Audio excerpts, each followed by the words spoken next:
So yesterday I made a video about this creepy creepo creeper that got caught with a missing girl underneath a trap door in his bedroom. And in that video I mentioned that, he has a wood stove in his bedroom, and I thought that was creepy. And it just so happens that people are more focused on me saying that wood stoves are creepy as opposed to the guy having a missing child underneath a trap door. Listen, folks, I am from the South. I've never seen a wood stove in anyone's bedroom. In fact, the very thought of someone just chucking wood into a stove to stay warm while they're laying in bed watching Netflix blows my mind. Okay? Now, listen, like I said, I'm from the South.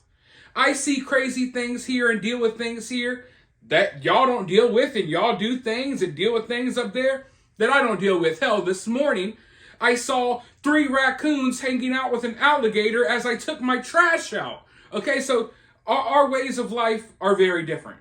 I don't even have to think of wooden stoves in my bedroom. Hell, I have to worry about my air conditioner blowing, okay? And multiple fans at the same time.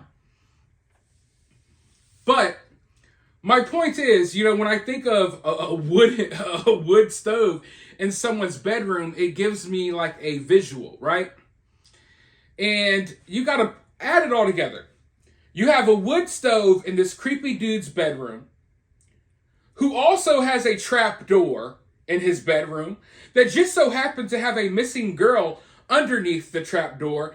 And then you hear when the police came, dude tried to throw his drugs into the wood burner or the wood stove or whatever you guys call it up there, right? So I'm thinking, what type of stuff has this dude thrown in this wood burner? You know what I mean? And what's the point of the trap door? Is that common too? Forgive me, okay?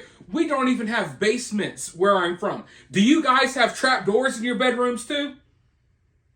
The wooden stove is enough, okay? I guarantee you, I'm going to look in my comments later and everyone's going to be like, oh, cinemashogun, we all have trapdoors down here. Listen, that's why I ain't going to Kentucky. You're not about to squeeze my big ass in your trapdoor, burn my freaking fingers, the ones I have left, in your little burned wood ovens. But anyways, the reason why I am here to make this video is because that creepy creepo creeper actually spoke out from jail. The local news station went to the jail and talked to the dude, and he's trying to come up with excuses, saying that he thought she was 18 and she had all of these piercings and all of this stuff, trying to wiggle his way out of it. And I'm like, dude, if you didn't think there was something wrong with her being there, or if she herself didn't think there was something wrong with her being there, then she wouldn't be hiding, or you wouldn't have hid her underneath a trapdoor in your bedroom. So to pretend like I didn't know anything was wrong, obviously you did. That's why the girl was hidden underneath a trapdoor. But I'm going to go ahead and roll this news clip. Make sure you hit the thumbs up button. Make sure you subscribe if you haven't already. Make sure you drop all of your thoughts and opinions about wooden stoves and trapdoors down in the comments below, and then I'll be right back with more thoughts. Good evening. I'm Bill Bryant. A man accused in a bizarre rape case that spans several states is talking to us tonight from a Kentucky jail. Zachary Jones is accused of multiple counts of charges. Police say a teenager from North Carolina who was missing for weeks was found with him at a Lincoln County home. He claims from jail that he was trying to help the girl. The girl's family says that is not the case. WKYT's Phil Pendleton has more. It's our top story at 6. Zachary Jones is facing more than 30 different charges, including rape. In the Pulaski County Jail, he says he met the girl online and was told that she was 18. He says he went to North Carolina to help her. Her grandma kicked her out. She didn't appear to be that age. She had all kinds of piercings. But the 16-year-old girl's grandfather says she ran away from her grandmother and then met up with Jones. She started taking her privileges away from her, phone and all kinds of stuff away from her, and that's when she got mad and left, and she would not come back home. Bauman says they lost complete communication with her for weeks. She was reported missing in early December. I was thinking she was dead. Instead, the girl was with Jones in Kentucky. Police say they found her Christmas Day inside a trap door hidden under a rug in the bedroom. She hid on her own free will. She was actually in the bed when the officers first come in there. I don't think he was trying to rescue anybody, me, myself. I think he was just trying to find another person to victimize. Police also say Jones admitted to giving the girl drugs and tried to destroy drug paraphernalia in front of officers. In Lincoln County, Phil Pendleton, WKYT. The 16-year-old victim has now been returned to her grandmother in North Carolina. So we know that the Crusty Creepo Creeper, I don't even want to say his name. We know that the Crusty Creepo Creeper's mother is the one that called the police because there was fighting between this grown-ass Crusty Creepo Creeper and this 16-year-old girl. Now, in my mind, I don't think this is like a regular argument between a couple, because I'm looking at the dynamic here, the power dynamic, how much older this dude is, the fact that this 16-year-old girl is in his house, you know, in a whole different state from where she lives. So I think there's a power dynamic there. I doubt this was a mutual argument. I think there was more to it. I don't want to say the exact words, but the girl has already stated that, you know, he strangled her, threatened her life, and things of that nature. But he's still sitting here like, oh, I thought she was 18, but didn't. He told her that he was 19.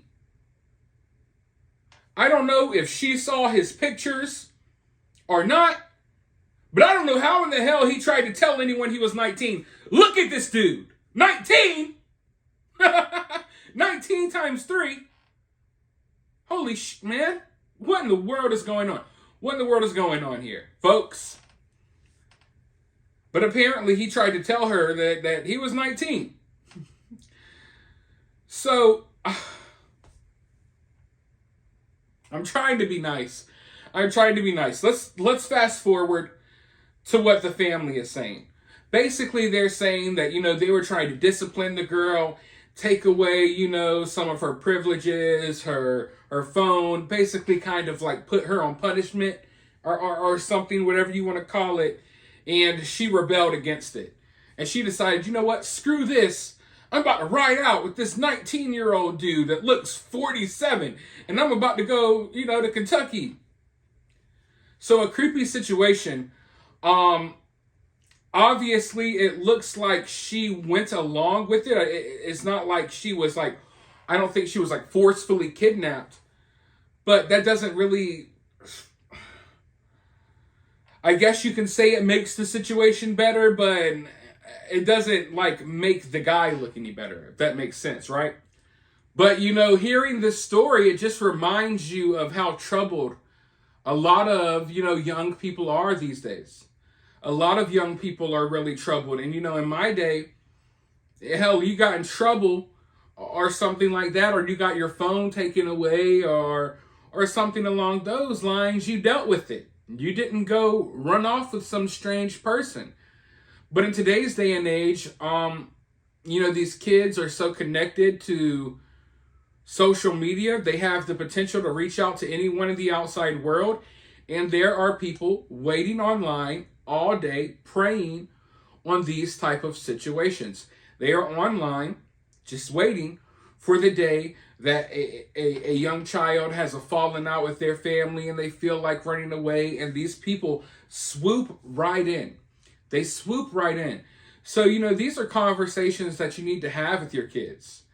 And, you know, this is a 16-year-old that I'm not placing the blame on her, but she knew better. You know, at the age of 16, you know better than to run off with some random dude because you're upset that your phone got taken away. But that's how a lot of kids are these days. They don't have the structure and the discipline that kids used to have. You understand what I'm saying? I mean, I couldn't fathom doing something like this, and a girl, you should definitely know better by that age. You should have some type of awareness. You should be aware of the dangers out there as a young girl. I think it's dangerous enough these days for young girls to live a normal life and walk to the park and go to school and just try to live a normal life. And this girl's got random strangers picking her up from out of state, taking her across state lines, and you see where she ended up. She ended up underneath a trap door in some creepy dude's bedroom, high out of her mind. And it's sad. It's sad. And I feel like it could have been prevented if there were... You see, I don't want to place any blame on the parents or the grandparents, because I understand they're probably struggling trying to raise this child as well.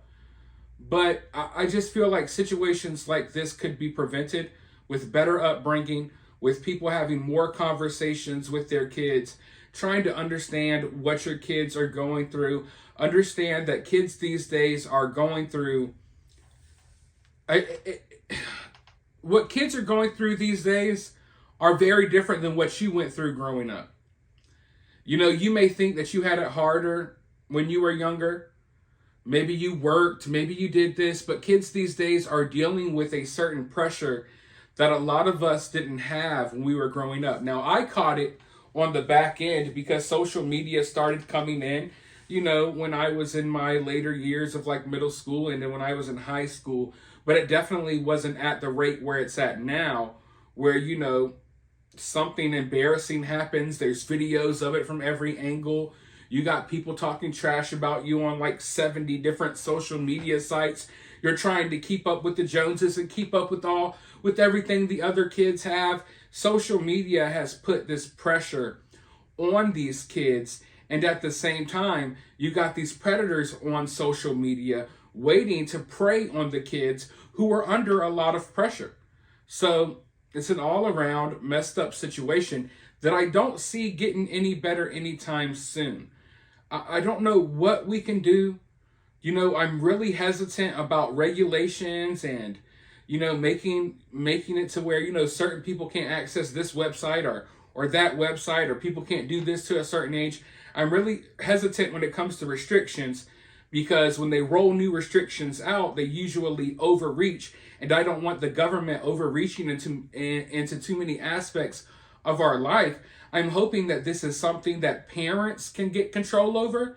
You don't want to ask for the government's help in this, but eventually we're going to get to the point where the government may step in and there may be new rules and regulations as to how social media is going to be used by younger people moving forward. But with that being said, I'm glad the girl was found. I did not expect to see this Crusty Creepo Creeper's face on the news. I hope they don't give him any more airtime. Let me know your thoughts about this down in the comments below. While you're down there, if you're feeling generous, be sure to drop a super thanks or donate to the channel directly via Cash App. I'll have my Cash App in the pinned comment. Make sure you subscribe, ring the notification bell, all of that good stuff, and I'll talk to you all soon in the next video.